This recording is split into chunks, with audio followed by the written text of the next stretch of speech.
Olá, pessoal. Então, hoje, a pedidos, eu vou falar de Ahimsa, o princípio da não violência, um dos princípios básicos e fundamentais da doutrina budista e também de outras escolas indianas. Ahimsa geralmente é uma palavra traduzida como não violência, né? A gente também pode entender como a não agressão, a inofensividade. Buscar uma postura inofensiva na vida, buscar ser inofensivo para com os outros seres, para com as outras pessoas. Respeito à vida, valorizar a vida, né? Eu gosto de pensar em ahimsa muito nesse sentido, de você valorizar toda a vida e por isso você evita causar danos a ela. É relacionado ao preceito de não matar, no caso da literatura budista, né? E o não matar ele tem várias gradações, desde o não matar pessoas, mas também, se possível, não matar animais, inclusive para comer, né? Evitar se alimentar de animais, se for possível. É claro, uma pessoa não pode morrer de fome se ela vive numa região do planeta, ou se ela não tem recursos, não tem condições de poder escolher o que que ela vai comer. Agora, se a pessoa puder ser vegetariana, se puder ser vegana, aí sim é muito melhor. É uma forma de praticar esse princípio de ahimsa. E aí ela também é vinculada à virtude da harmonia ou ética, né? Eu gosto da palavra harmonia, como a gente vê traduzido no texto A Voz do Silêncio, mas é uma palavra interessante porque tem muito a ver com essa ideia de você tentar ter uma conduta harmônica com toda a vida, né? Com todos os seres, com todas as pessoas, partindo da ideia de que o eu é vazio de existência inerente, independente, de que, na verdade, a natureza última do eu e dos fenômenos é a interdependência, tudo que parece separado, na verdade, surge a partir de uma origem, de um surgimento dependente, então tudo é interdependência, então buscar se harmonizar com esse todo, buscar se harmonizar com a interdependência. E a rimsa aqui, então, é uma atitude fundamental. É uma ideia que a gente vê sendo muito enfatizada por outra escola indiana, que é o jainismo, né? E Siddhartha Gautama, o Buda histórico, ele teve contato com essa escola, ele foi discípulo de Mahavira, e eu indico para quem quiser saber mais detalhes dessa história, o livro A Filosofia dos Rishis, da Índia Antiga, que fala, contextualiza, né, aquele ambiente em que o Siddhartha viveu, e fala também de outras escolas indianas. Fala da Vedanta, fala da Mimamsa, fala da Nyaya, fala da Yoga Vassista, fala do Jainismo. Então, é um apanhado, fala da Sankhya e várias outras perspectivas e textos indianos. Então, eu recomendo muito esse texto, esse livro, e o Siddhartha, então, ele vai enfatizar essa postura dos seus pensamentos e adota esse termo, que é um termo usado no jainismo, justamente porque Mahavira foi o seu guru, né? Mahavira que foi um grande guru do jainismo. E depois Mahavira também vai acabar reconhecendo aí a grandeza do Buda, né? Quando o discípulo ultrapassa o seu mestre. Então, uma ideia enfatizada pelo jainismo é não causar dor a ser vivo algum, né? E isso é algo mais do que não matar. Apesar de eu ter falado anteriormente que tem uma relação em textos budistas com o preceito de não matar, mas é também uma atitude a favor da vida, não causando dano ou sofrimento algum aos outros seres. Por isso também tem essa ideia, né, de buscar realmente um viver harmônico, né? Uma vida permeada por uma conduta de corpo, de fala e de mente que seja uma conduta harmônica.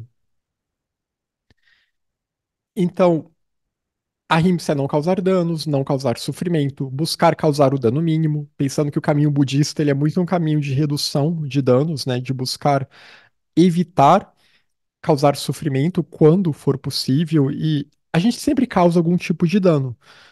Se a gente anda numa grama, às vezes esmaga um inseto, alguma coisa desse tipo. Mas, né, tentar ter consciência, ter ciência acerca daqueles danos que são evitáveis, né? Desde palavras que a gente pode falar para as pessoas num tom que não é muito adequado, ou então determinadas atitudes que a gente pode ter que vão causar sofrimento. Então, pensar em ahimsa como uma postura de não violência em todos os sentidos da vida, em todos os aspectos da vida. valorizando a vida.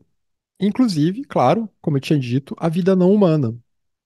O Dana Varga, né, que é um texto seria como um apanhado de ensinamentos budistas, muito relacionado com a tradição dos textos Abhidharma, no contexto do Mahayana, né, o Dhammavarga, muitas vezes ele é chamado de o Dhammapada do budismo Mahayana, o Dhammapada é aquele texto bem famoso, mais ligado ao budismo Theravada, mas que também, né, pessoas que estudam Mahayana também o estudam, mas o Dhammavarga, ele tem coisas muito em comum com o Dhammapada, mas ele ainda é maior, ainda tem outros ensinamentos contidos ali. E nesse texto é dito: não trate os outros de maneira que você mesmo acharia doloroso. Não faça com o outro aquilo que você não gostaria que fizessem com você, né? É a chamada regra de ouro. Então, é uma forma boa de tentar resumir o princípio de Ahimsa aqui, de não tratar o outro da forma que nós não queremos, não gostaríamos de sermos tratados, né? Não faça com o outro o que você não gostaria que fizessem com você, né? Uma regra de ouro aqui. Então, pensar em ahimsa muito nesse sentido. E aí, a gente também pode ver que há uma questão de empatia aqui, né? Você ter empatia com a outra pessoa, se colocar no lugar do outro e pensar, poxa, eu não gostaria de passar por tal coisa, eu não gostaria de sofrer tal coisa. Então, eu não vou fazer isso com essa pessoa, com esse animal. E no Dhammapada é dito: todos os seres temem a violência, todos temem a morte. Se você se tomar como medida, né, você como justamente o pensando no que gostaria que fizessem contigo, o que você não quer que façam contigo, então não mate e não deixe que outros matem. Porque todos os seres temem a violência, nenhum ser gosta de sofrer, né? E essa é uma máxima budista, também presente no jainismo e outras escolas indianas, mas essa máxima de que todos os seres querem evitar o sofrimento, né? E o budismo vai dar muita ênfase a essa ideia porque a primeira nobre verdade que o Siddhartha Buda proclama é justamente a de que há sofrimento. Mas o sofrimento tem uma causa, que é a ignorância, né? A ignorância acerca da nossa real natureza, essa ignorância que atribui existência separada, atribui a noção de eu e meu como tendo uma existência inerente, e aí, a partir daí, decorre uma série de atitudes, uma série de ações decorrentes dessa visão de ver o mundo que resultam em sofrimento, tanto para si mesmo, mas também para os outros. Então, tentar diminuir esse poder do egoísmo, tentar diminuir esse poder pensando que, eu não gostaria que fizessem tal e tal coisa comigo. Eu não quero que me matem, eu não quero ser vítima de violência. Então, se eu não gosto quando agem de forma agressiva comigo, quando agem de forma violenta comigo, não tem por que eu fazer isso com os outros seres, com as outras pessoas.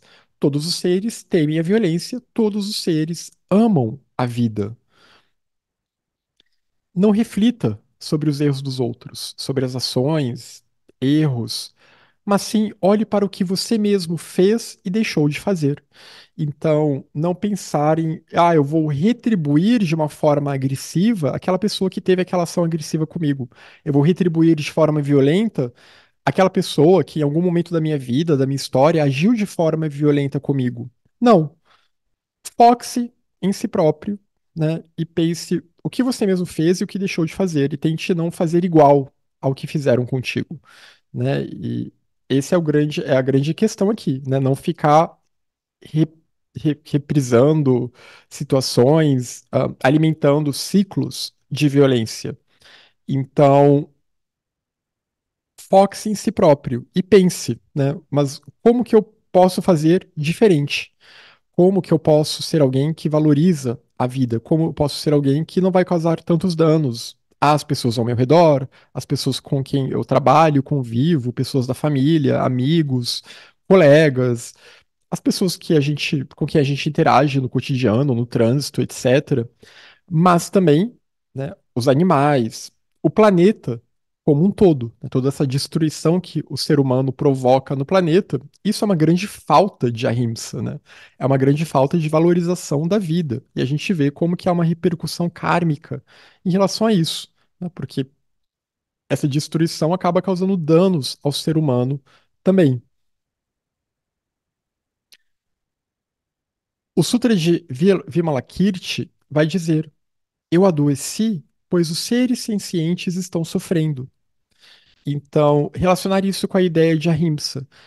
Eu estou doente porque eu vejo a doença alheia, porque eu me preocupo com o sofrimento alheio, já que eu não quero causar sofrimento e eu me vejo como alguém que está sofrendo no meio de outros que sofrem, então eu tenho que fazer alguma coisa. Eu tenho que fazer alguma coisa para que essa vida desses outros seres pare de ser uma vida tão dolorosa. Vem a questão de novo da empatia. Então, como que essa não violência ela não é uma simples repressão. É claro que entre agir de forma violenta e reprimir a violência, é sempre melhor reprimir.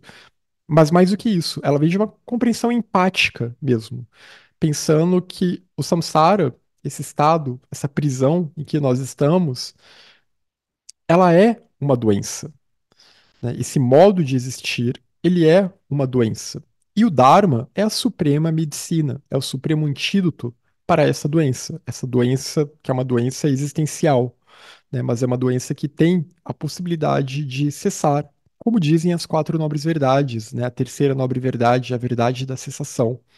E depois isso nos leva para a quarta nobre verdade, que é a verdade do caminho. O caminho que leva para a cessação do sofrimento, sendo a ahimsa, a não violência, a reta ação, o reto meio de vida, formas de agir no mundo que vão se preocupar em não causar danos, em que a pessoa vai se colocar no lugar do outro, formas de agir no mundo com empatia, com compaixão, então que fazem parte desse caminho que leva para a cessação do sofrimento. O Sutra de Vimalakirti também vai dizer: quando acontece uma guerra, o Bodhisattva, ele eleva a mente da compaixão e ensina os seres sencientes a se estabelecerem na base da não luta. Se a grande guerra acontecer, né, se há um grande conflito ocorrendo, né, uma guerra muito grande, o Bodhisattva, ele eleva a mente da equanimidade para abraçar tanto o aliado quanto o inimigo. E com seu espírito elevado, controla a raiva das pessoas e as torna pacíficas e seguras. Aqui não quero dizer que ele vai fazer isso num passe de mágica, claro, mas que seria pelo seu exemplo, pelos ensinamentos que ele vai dar. E é claro que isso é muito difícil, né? Principalmente hoje em dia, com redes sociais, e sempre foi difícil, não é que a humanidade hoje esteja pior, mas com redes sociais hoje em dia, tudo acaba se polarizando em questões de torcida, né? E às vezes tem alguma guerra que tá numa outra parte do mundo, a gente não tem o que fazer em relação àquilo. O máximo que a gente pode fazer é realmente gerar uma boa intenção, é desejar que aquela guerra acabe.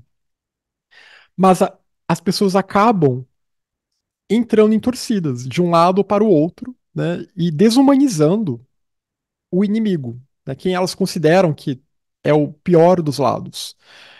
E é claro que é muito complicado, né, porque tem várias questões políticas que causam guerras, tem questões políticas, geopolíticas, né, quando a gente pensa nos conflitos atuais do mundo, são questões complexas, de fato. E todas elas têm suas explicações. As guerras, elas não surgem do nada.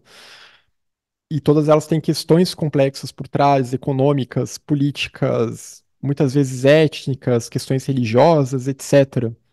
Mas a questão, qual seria a postura budista, né? Uma postura budista mahayana, uma postura budista em geral, na verdade, né? É tentar não se envolver mentalmente com o conflito, né? Tentar não jogar lenha na fogueira, não jogar gasolina, mas tentar realmente perceber que os dois lados vão acabar perdendo. Numa guerra, todo mundo perde no final. Até quem ganha vai acabar perdendo também, né? Tanto pelo karma que é gerado, mas também porque simplesmente não há como ter felicidade numa guerra. Numa guerra você só vê destruição e morte. Então, todo o princípio de ahimsa, ele é completamente quebrado nesse caso. E como um budista, um bodhisattva, o ideal dele é a rimsa, é tentar gerar essa mente, é tentar pensar que talvez se toda a humanidade, ou se grande parte da humanidade, cultivasse esse princípio, as guerras não aconteceriam, né? Todo o sistema geopolítico seria muito diferente se esse tipo de perspectiva fosse a perspectiva corrente no mundo. E não é só a tradição budista que prega isso. No fundo, praticamente todas as tradições espirituais, elas tendem a ser avessas à ideia de violência. É claro que pode ter uma outra vertente fundamentalista que quer a destruição do outro, que não segue a mesma doutrina, etc. Mas se a gente vai no cerne dos ensinamentos mais originais das grandes religiões do mundo, das chamadas grandes religiões do mundo, seja o Islã, seja o cristianismo, o judaísmo, o budismo, o hinduísmo, a gente sempre vai ver uma mensagem que é uma mensagem de paz, é uma mensagem de inofensividade, uma mensagem de empatia, mensagem de desapego e uma mensagem de não violência. Então, o ideal é tentar buscar seguir esse ensinamento, né? E partindo daquele pressuposto, daquela regra. Eu não gostaria de estar numa guerra e eu não gostaria de matar em nome de nenhuma bandeira, em nome de nenhum país. E também não gostaria de ser morto em nome de nenhuma bandeira, nem em nome de nenhum país, nem em nome de nenhuma causa. Porque nada disso vai ser realmente produtivo se a gente for pensar em termos de várias vidas, né? Isso não vai levar para a libertação do samsara, para a grande causa do sofrimento, a grande causa de todos os males que existem. Logo, é melhor então, se eu busco um estilo de vida budista, eu evitar engajar a minha mente tomando lados e desejando que um lado destrua o outro. Mesmo que a guerra seja uma situação até de autodefesa, em que o povo está sendo invadido para o outro, por outro de uma forma completamente injusta, né? Se é que é a guerra justas, eu acredito que não. Mas de qualquer forma, ainda assim, buscar cultivar uma mente que pense de uma forma impessoal, que pense de maneira impessoal, em que mesmo aquele que ataca, ele também está gerando um mau karma para si mesmo, ele está gerando um sofrimento para si mesmo. E esse sofrimento, esse karma ruim, ele vai repercutir, né? É um ciclo de violência que nunca se quebra, na verdade. Um povo invade o outro, e depois aquele povo vai invadir outro. E a gente vê a história dos povos humanos, ela é sempre assim, né? Nenhum povo é 100% vítima, nenhum povo é 100% algoz na história humana. E aí entra toda a questão kármica aí também. Mas a questão é tentar gerar uma mente que seja uma mente impessoal, que almeje o fim do conflito e pense de forma impessoal, né? Não desejando a morte de ninguém, de nenhum dos lados. Se há criminosos de guerra, se há coisas horríveis sendo feitas, não cair no mesmo tipo de pensamento daqueles que estão cometendo as atrocidades, né? Se tem um genocídio acontecendo, não pensar como um genocida e desejar o genocídio para os genocidas. Pelo contrário, justamente buscar desescalar o conflito, né? E é claro, o mundo tem as suas leis e crimes serão punidos, né? E o princípio de Ahimsa, ele não é contra isso, não é você simplesmente permitir que pessoas façam crimes e tá tudo bem. Não, né? Mas que a punição aos crimes, né, as leis do mundo punam os crimes de uma forma que seja justa e não de uma forma que seja apenas vingança, olho por olho, dente por dente, né? Que esse já não é um princípio ahimsa, esse já é um princípio de mera repetição do ciclo de violência.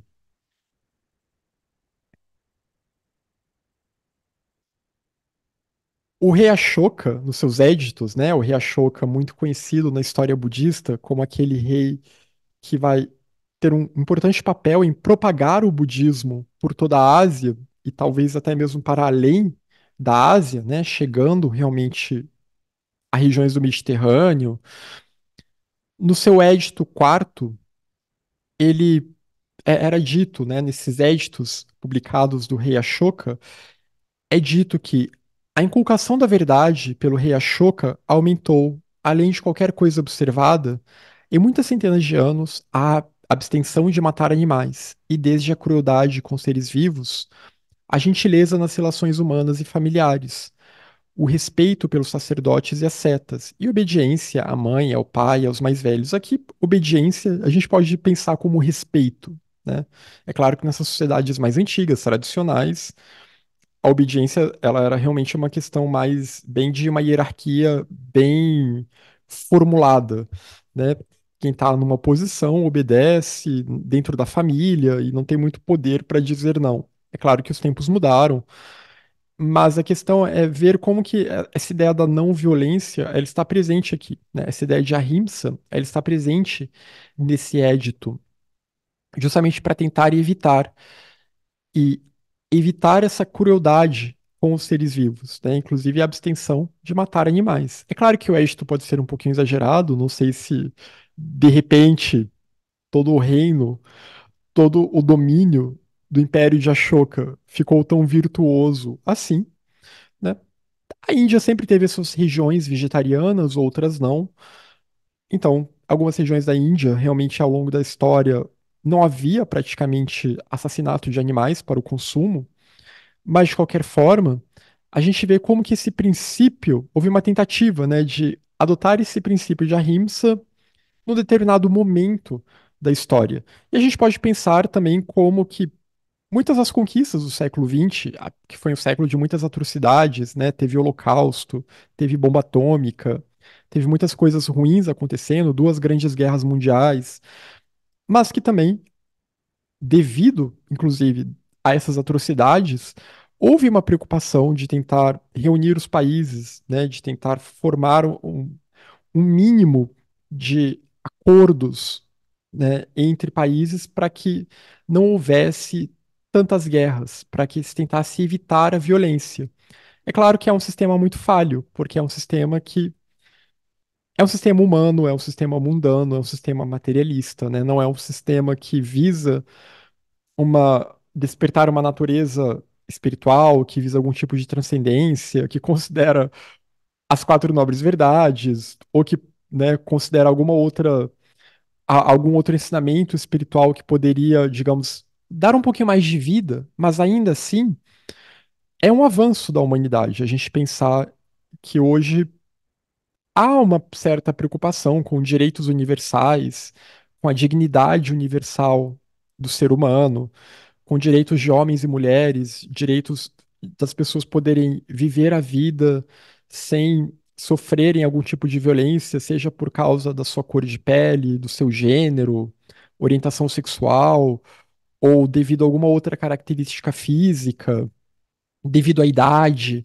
Então, são avanços que aconteceram, né? E não quer dizer que eles tenham sido plenamente implementados. A humanidade, o mundo está longe ainda de ser um mundo permeado por ahimsa, e não preciso nem mencionar as várias guerras que estão acontecendo no mundo atualmente. Mas, de qualquer forma, essa preocupação com a vida e essa preocupação em não matar e não causar danos, e hoje também com a luta, né, pela preservação do meio ambiente, com a emergência climática e vários problemas que vêm acontecendo relacionados a isso, e também até mesmo com uma consciência maior no Ocidente em relação aos direitos dos animais, em relação à propagação mesmo, né, do vegetarianismo, do veganismo. Tudo isso são gotas, eu gosto de pensar, são gotas de ahimsa, são gotas de um ideal de não violência, né, para que o mundo não caia no caos total e para que exatamente não se caia naquela lógica de olho por olho, dente por dente, mas que ela ainda também está presente em nós, né? A gente tem sempre que se policiar, tem que ter muita vigilância. E como a gente é bombardeado com muita informação hoje em dia, e às vezes notícias que mostram muitas crueldades acontecendo, muitas vezes a gente pode ter esse tipo de reação emocional e de achar que há casos em que talvez, né, para se contrapor a uma determinada crueldade, uma outra crueldade seja necessária. Mas aí já é um retrocesso, é cair na desumanização e é justamente repetir o ciclo kármico, né? É não quebrar esse ciclo. Então, a ideia da não violência, a ideia da valorização da vida, é uma ideia também, de certa forma, de se contrapor a esse ciclo vicioso do karma, que é algo. muito típico do samsara, né? A gente fica repetindo padrões, vida após vida. Isso vale para pessoas enquanto indivíduos, né? Temos uma existência relativa enquanto indivíduos, vale para nações, para grupos, famílias, etc. Então, o ideal é tentar quebrar com os ciclos que são viciosos, ciclos que a gente percebe que são ciclos que só causam mais e mais sofrimento com esses tipos de dinâmicas. E a rimsa funciona, a não violência funciona como um antídoto para isso. É aquela velha história, se você foi maltratado na escola, sei lá, sofreu bullying ou teve uma criação que você foi maltratado, etc., você não passar isso adiante, né? Você não passar isso para seus filhos ou se você for trabalhar numa escola, não estimular esse tipo de atitude, coisas desse tipo. Isso também é uma forma de colocar a rimsa na prática, né? De colocar essa valorização da vida, que é uma atitude não violenta, mas ela é não violenta porque tem empatia aí. E a empatia budista, ela tem que ser universal e impessoal, né? Não pode escolher, ah, não, eu vou ter empatia só por aquele grupo, porque eu acho que ele sofre mais do que os outros. Não, porque o sofrimento ele é universal a todos que estão no samsara, né? Essa é a primeira nobre verdade. Todos estão no samsara, todos os seres vivos estão no samsara. Seres humanos, animais e até outras classes de seres mais sutis com os quais a gente tem contato, né? Bom, a gente não tem tanto contato assim com devas, mas os animais principalmente. Então, vários seres que estão em diversos reinos da manifestação, eles estão presos ao samsara assim como nós. Logo, essa empatia, essa compaixão, ela tem que ser realmente o mais universal possível, né? A gente tem que ter esse senso de que não pode transformar esse ensinamento num ensinamento em que vai ter preferências ou que vai elencar, ah, não, tal grupo, tal pessoa sofre mais e o outro grupo que se lasque. Não é assim que as coisas funcionam. Isso não é empatia de verdade, isso não é compaixão de verdade. Os bodhisattvas que permanecem nesse estágio elevado, diz o Avatamsaka Sutra, nesse estado mental, né, que é um estado de inofensividade, de valorização da vida, um estado guiado por bodhicitta, em sânscrito, né, a palavra que pode ser traduzida como altruísmo, ou a mente altruísta, a mente que leva ao despertar, a mente do despertar, a mente em que há uma intuição da nossa interconectividade. Então, os bodhisattvas que permanecem neste estágio elevado, eles são, por natureza, completamente livres da morte de seres vivos, no sentido de que eles não contribuem para a morte de seres vivos. Eles não têm brutalidade, nem necessidade de usar armas, e não carregam sentimentos de raiva ou de ressentimento. Com humildade, eles são cheios de boa vontade e perdão para com os seres vivos. Esses bodhisattvas nem sequer pensam em causar danos aos outros, né? Imagine uma mente assim, chegar nesse estado. E os ensinamentos budistas dizem que é possível chegar nesse estado em que nem mesmo no nosso íntimo a gente vai desejar algo ruim para alguém. A gente vai desejar algum dano para alguém, mesmo que tenha sido alguém que no passado tenha nos maltratado, ou que no presente, né, tenha uma relação complicada conosco. Imagine a paz de uma mente assim, né? E é uma mente então que tem convicção e que tem uma convicção muito profunda no Dharma. Então, esses bodhisattvas muito menos pensam em agir de forma que cause danos aos outros, já que eles não pensam nem em causar danos, não pensam nem em termos de desejar, que mais agir, né, para causar sofrimento a alguém. Justamente porque eles são guiados pela compaixão, pelo altruísmo, por bodhicitta, o grande coração do budismo Mahayana. Essa compaixão que na tradição cristã a gente pode relacionar com o que é dito, né? Amai todos os seres, adaptando aqui de um jeito meio budista, como a ti mesmo, né? Amai o outro como a ti mesmo. A partir daí, não há como haver violência, não há como haver espaço para crueldade, para vingança. E as pessoas confundem muito, né, justiça com vingança no nosso mundo, infelizmente. Onde os animais podem deixar de ser abatidos quando a mente gera renúncia. Então, alcança-se a perfeição da harmonia, a perfeição de Shila. Então, aqui o Shantideva, no Guia do Estilo de Vida do Bodhisattva, ele fala sobre essa questão, né? Os animais são abatidos cruelmente, principalmente hoje em dia, né, na forma como a carne vermelha é produzida, principalmente, mas a pesca também é muito predatória e os animais eles sentem dor, né? E eles também estão presos no samsara, eles também renascem vida após vida.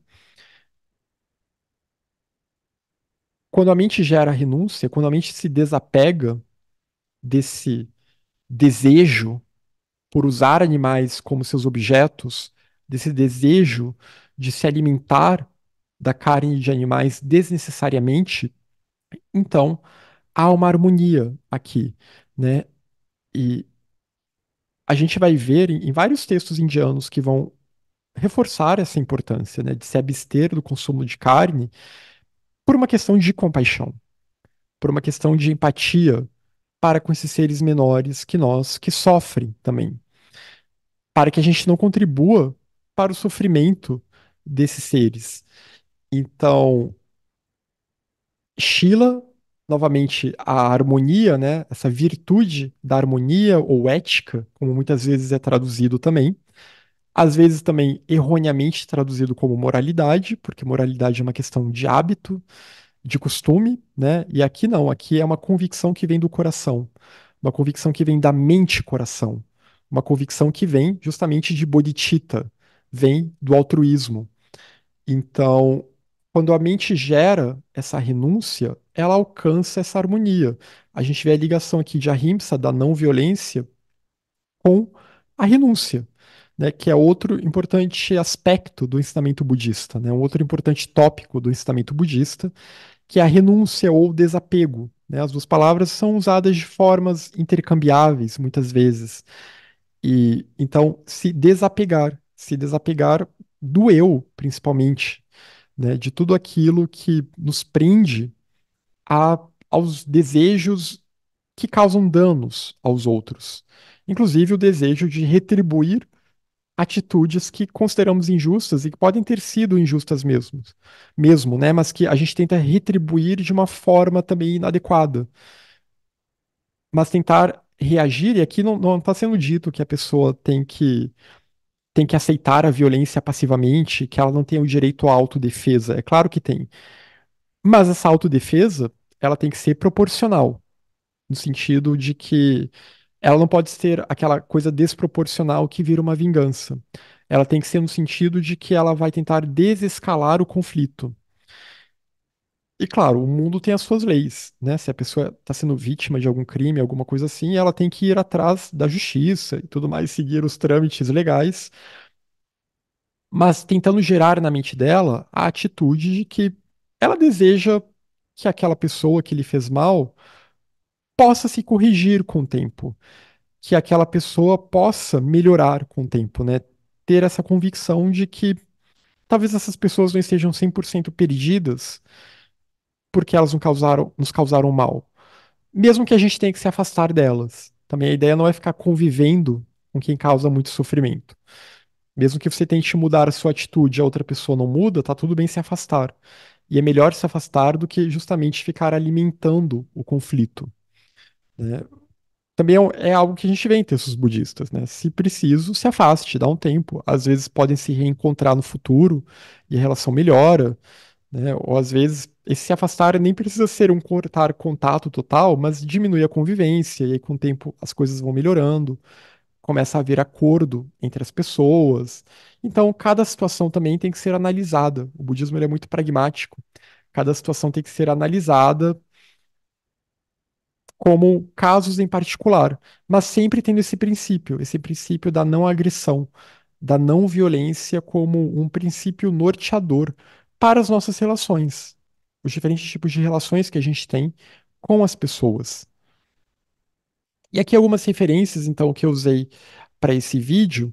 Esse livro, A Filosofia dos Rishis, da Índia Antiga, do professor Alberto Brum, né, que é um livro que eu indico bastante, porque vai falando de várias escolas indianas, inclusive do Buda Dharma, né, do budismo, do surgimento do budismo nesse contexto das diferentes escolas que havia na Índia, diferentes escolas filosófico-religiosas, né, que hoje todas elas são catalogadas dentro do título hinduísmo.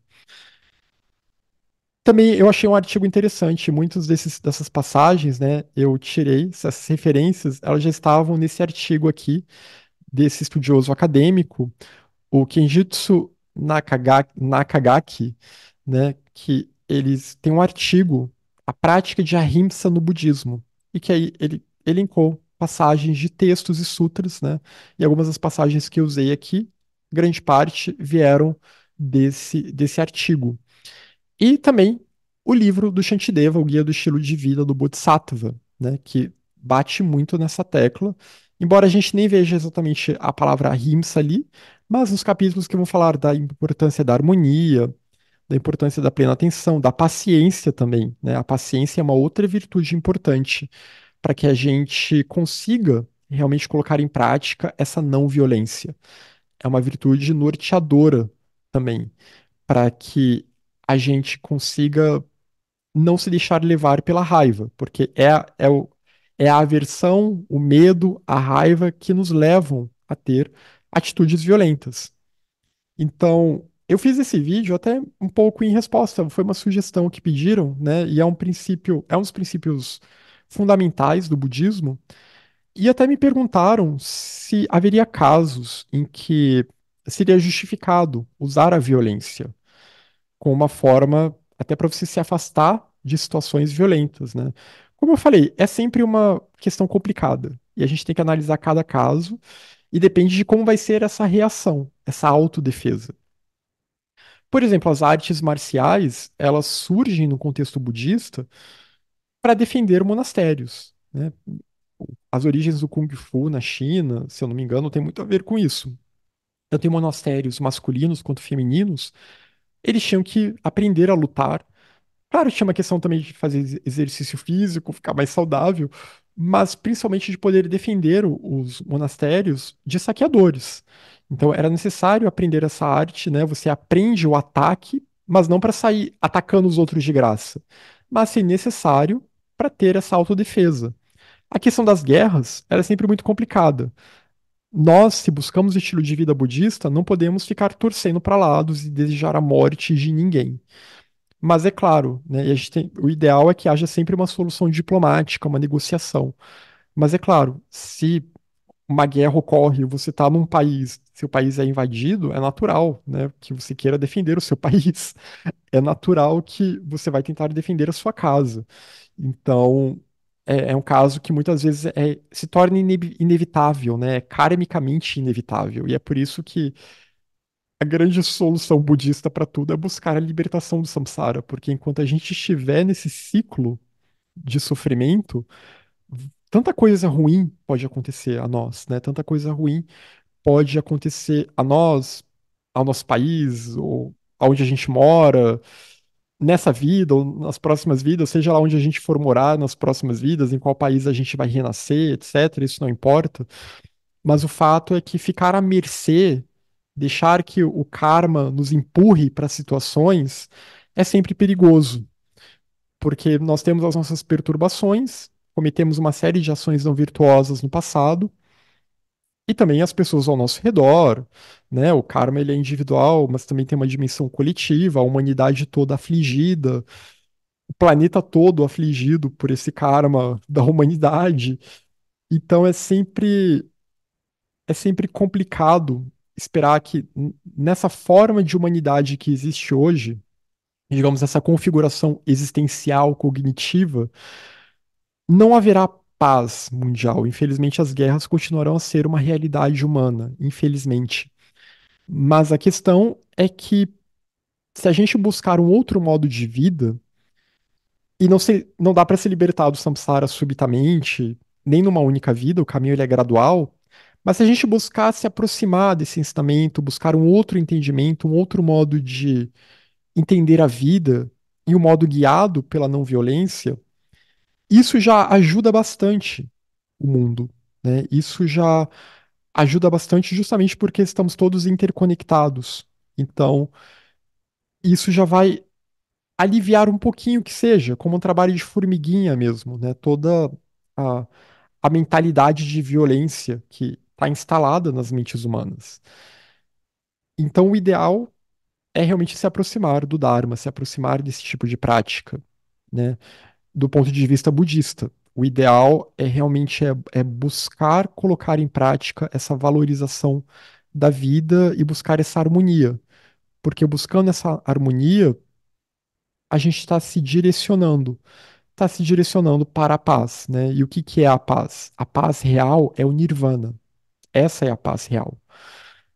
Então, é um caminho longo, né? Mas mesmo antes de alcançar o nirvana, que, como eu falei, é um caminho gradual, né? Uma senda, um caminho graduado. Ainda assim, só o fato da gente tentar mudar os nossos padrões mentais, de tentar ter uma vida mais virtuosa, isso já vai mudando a forma como a gente organiza a nossa vida, se relaciona com os outros, e quanto mais pessoas fizerem isso, mais o mundo vai mudando também. Mais o mundo vai se transformando. E então é muito melhor tentar promover esse tipo de visão, né, tentar promover a virtude, do que sempre ficar pensando na lógica do conflito, sempre ficar pensando, ah, não, mas tal guerra, tal povo tá passando por tal coisa, então eles têm direito de cometer atrocidades porque aquele outro povo antes cometeu atrocidade com eles. Aí a gente só tá torcendo pro samsara. Na verdade, a gente não tá torcendo pra ninguém, porque ambos estão gerando karma negativo para si próprios e ambos vão se dar mal no longo prazo, né? No longo prazo aí de várias vidas. A gente está só torcendo pro samsara, pra perturbação, pra ignorância, pros vícios. Agora, se a gente buscar na nossa vida um outro tipo de atitude, aí sim, aí sim é de fato torcer pela paz, né? Torcer por um mundo com menos violência, com menos agressão. Mas são sempre questões complicadas, né? Quando pessoas estão em determinadas situações de violência e que às vezes elas têm que ter atitudes enérgicas para afastar, né, aquela fonte de violência, de agressão da vida delas, né? Porque eu falei, tem os sistemas legais, eles nem sempre vão ser os mais justos do mundo, mas é óbvio que também você não vai poder cometer um crime, né? Você não pode, não deve cometer um crime em resposta, porque isso seria repetir o ciclo kármico.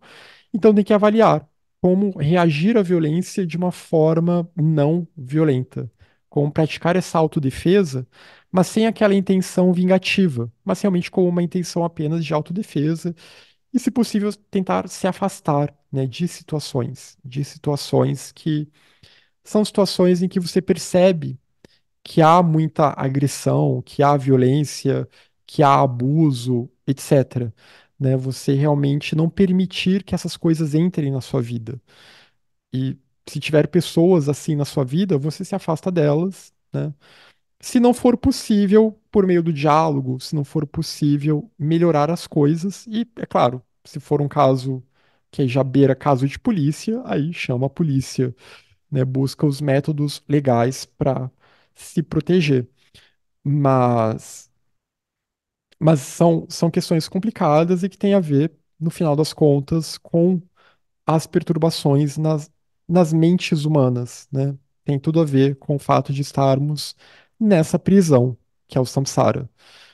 E então, se possível, tentar praticar o máximo que der de ahimsa, cultivar as virtudes como uma forma de promover, né? Promover um modo de vida não violento. Então é isso. Quem tiver mais perguntas, quem quiser também deixar a opinião sobre essas questões, né? Que no Ocidente elas mexem muito no mundo atual também, que a gente está num mundo, numa cultura bem reativa, né? Aquela coisa. Se falar alguma coisa comigo, eu já retruco na hora. E às vezes são coisas triviais que nem vale a pena ficar perdendo tempo, né? E pessoas às vezes desfazendo relações familiares, porque tem opiniões diferentes, mas opiniões que não vão causar nenhum impacto no mundo seja sobre alguma guerra ou alguma outra questão que elas de fato não têm poder de mudar. Então, a gente vê como essa cultura da agressão né? Ela é muito forte, da agressão verbal, principalmente, mas a agressão física também, claro, ainda mais o Brasil, né? Um país tão violento em vários sentidos. Então, como tentar promover uma cultura realmente de não violência, né? Como tentar colocar essa não agressão na prática.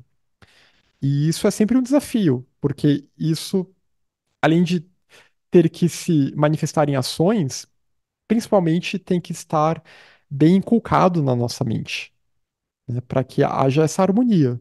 Senão a gente até tenta, mas a mente está querendo reagir de uma forma violenta, e aí complica tudo.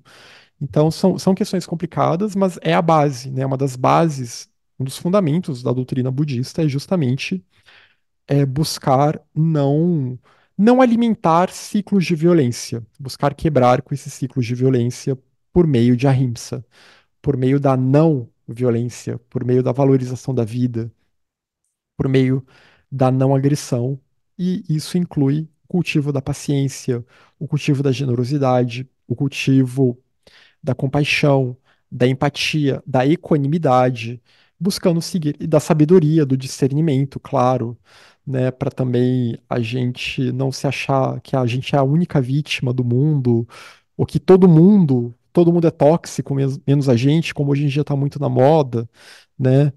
E então tomar muito cuidado para não cair em extremos, né? E tem sempre uma perspectiva, uma moderação quando vai analisar as relações interpessoais, principalmente, e, e buscar cultivar, né, essas virtudes que são tão enfatizadas no caminho budista e em outras tradições espirituais também. Isso é muito importante.